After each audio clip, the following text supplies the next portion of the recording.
Hey guys, welcome back to Clockwork Dandy Needles for another breakdown of Made in Abyss Season 2, Episode number 5. Before we get going, make sure you guys are subscribed to the channel. We are nearly at the halfway mark of the season, can you believe it? It doesn't feel like we've already had nearly 6 episodes. It's so weird. That does mean in a week's time, you guys should be expecting the midway review. This is where we go through my top 3 anime of the season so far, and top 3 OPs and EDs. I can tell you the EDs were easier. They're already sorted. I'm still faffing around with my OPs right now, but I feel very solid on my ED choices. Make sure you guys are subscribed so you don't miss out on when that goes up. Go and have a little look at see what I think of the season so far. It's definitely been a very interesting season. Let's get straight to it. Let's break it down. Reg currently is outside of the village, so he's not affected by the curse, but he isn't also in range. On his journeys, his dangerous perilous journeys, he does stumble upon somebody who can actually give us a few answers. We have an answer to Fapita and her protective charms. I did theorize that it was actually going to be something very innocent, but it was coming across as very odd that she was mixing blood and hair together and bits and pieces like this. It does turn out this is actually a charm to ward off attacks. This is what I felt like it would be. It would be something that would appear gruesome and cultish, and it actually has a really good meaning to it. It does mean that she's been looking out for them as opposed to trying to curse them or something. Bot that we meet, the interference unit, he's able to tell us that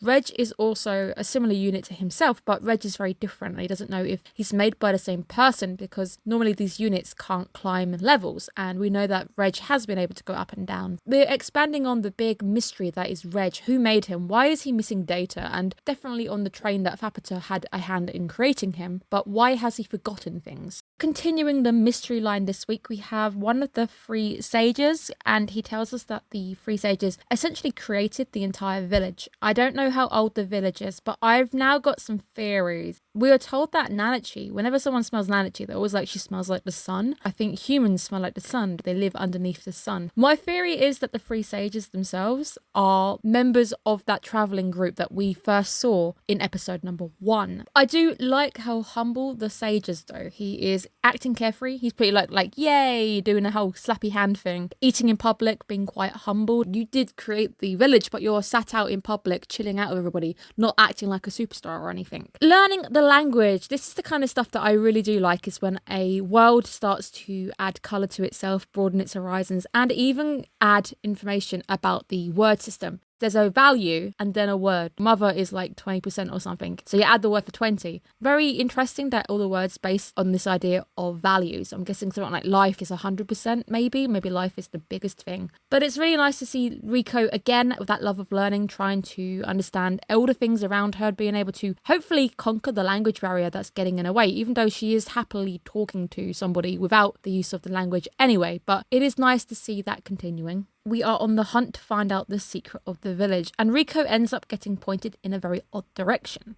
A little bit risky. I know she has Ma with her. We are also told that Ma would find the place painful because villagers apparently feel beaten down when they go into this hole. Mimic the idea of the abyss itself. So if you go down, you start feeling sick backwards. So if you go down, you feel sick, and then Ma feels better going up. I don't know if that is unique. That was something that I found quite interesting, that Ma starts to feel better when we go up, but when we went down, it felt really ill. A hole within the abyss seems a bit like Holeception to me. The red white haired character, I'm going to call her Ver because I'm not going to try and tackle the big long name. I love the modesty hair. Consider it of the modesty hair. The black masses, these masses that we've seen in the balancing, all residing in a passive state around Ver. I am onto something about those sages being her companions. She says that she's been watching over the village, so she's trapped away because she opposed the creation of the village. But she knows all about Nanachi and where Nanachi is because Nanachi is in bounds. She's getting signals from above, which is why Reg is out of service right now. Reg isn't in the city, so she's not getting any information on him, but she knows full well where Nanachi is. I think that the village is a bit of a hive mind, and Vet is able to get all the information from above without even seeing it from the signals from those connective tissues, things that are on her, because they actually do, once they're off, they come off very quick, so they're not actually implanted in her skin. I believe that the 3 sages are probably going to be the travel companions. I think the white-haired snake dragon type sage, I think that's Balif, and I think Balif actually is the white-haired boy with the blue eyes. She said that your eyes are very pretty on the boat, and he says that she's beautiful. That guy, I actually think he's the one who is the dragon. I don't know who the other two are. I have a feeling the guy who had the helmet, the tattoos on his face, he might be one of them, but I'm not quite sure who the third sage is just yet. Because Ver tells us the origins of the village aren't very nice, this is where I definitely believe that the reason why it is cursed, the reason why we do have a different type of curse here, why nobody really has their own forms anymore, because they created Fapata. They did something to create Fapata. Trying to piece it together in my head. I'm still missing information, which I'm definitely going to get next week. I believe that the village was created and that's why we have Fapata. But I think they're linked. I definitely think they've got a hand in creation. I think Ver had a hand in the creation of the city as well. She's been sealed away. She's basically been a prisoner all of this time. I do wonder as well if she's had a hand in the balancing, whether that's down to her or not. Confirmed that the Hollows retain their souls, which is quite nice. So when we do see people like Mitty and things, they still have their souls of them as a human. It seems Riko is going to rescue Ver from her darkness, and that's nice, but I do wonder if that's going to have any consequences, because you've just taken her away. Did she actually have any roles in the first place? Is that going to have any knock-on effects in the city itself? Teased with the name Luring, which is the title for next week's episode. I'm not sure what it means. There's a lot of very mysterious titles we've had already, like Balancing, Luring. At some point, I'm pretty sure they mentioned Sacrificial Mound or Sacrificial Hole. That might be where we've got the units talking to each other. So Reg was talking to the other unit and he says, not over there, it's over here. I definitely thought I heard the word sacrifice. I don't like it because it does sound very cultish. It feels a little bit off. Something in the village doesn't feel quite right to me. And sure, we are down in the abyss. Anything crazy goes at this point. But something just didn't quite feel right when I was sitting through the episode. Balif, definitely think he's the white-haired boy. Now that she is now asleep, she has sold her value. She sold herself to save Mitty. At this point, I was so confused because we see Mitty obliterated by Reg. We cried. I think most of us probably cried during that episode where we said goodbye to Mitty. It seems that to save Mitty from being eternal snack box or eternal food, now that she has sold herself. I did wonder if this was the case because she's found her value. She's come to her journey's end. Last week, I think the final line of the entire episode was, once you find your value, your journey ends. It did feel a little bit like that with Nanachi this week. Kind of gross because Beleth consumes souls, life forces. So he does technically say that he sacrificed 50% of himself to have Mitty reborn there. So I was actually a bit worried that the sages would be above the law in a sense, but it does seem that that also applies to him. So if he wants something that valuable, he has to trade something of him. But it would seem that these sages maybe have a higher value than most of the other people living there.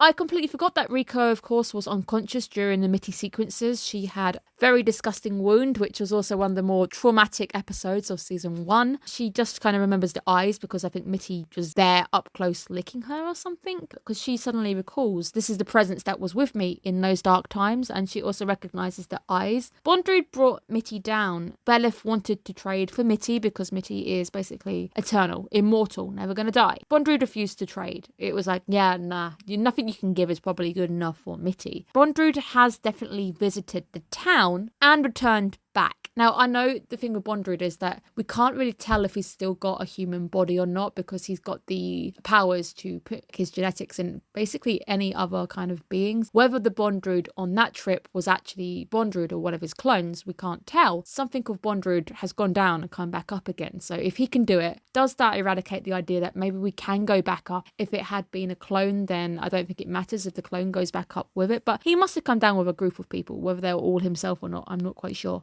Mitty has been reborn. We are told that it's a clone and they've cloned a soul, so I guess it is identical to Mitty, who knows exactly who people are and everything. Quite sad because it seems that Mitty's suffering just continues. I think the whole reason why we decided to go through wiping her out in the end is because it was a very painful situation for Mitty. Mitty has been brought back. She died and now she's suffering again. What are you going to pay to get Nanachi awake? Options are pretty much a game over if Riko wants to continue travelling because they're very heavy tolls. If you decide that you want to trade your eyes, you won't be able to see your journey. If you trade your legs, you're never going to be able to walk. I guess you might be able to find a wheelchair or have someone carry you, but it's not going to be the same on your journey. Now, the only one that kind of made sense was having half of your innards because he said he'd do it in a way that you'd still be alive. But that is definitely going to cause some kind of life-threatening illness at some point, or issues would result in a short life. That could be the only one I can think of that Riko might be tempted to take. Sacrificing yourself to make sure that Mitty and Nanachi can be together. That is where my thoughts come in.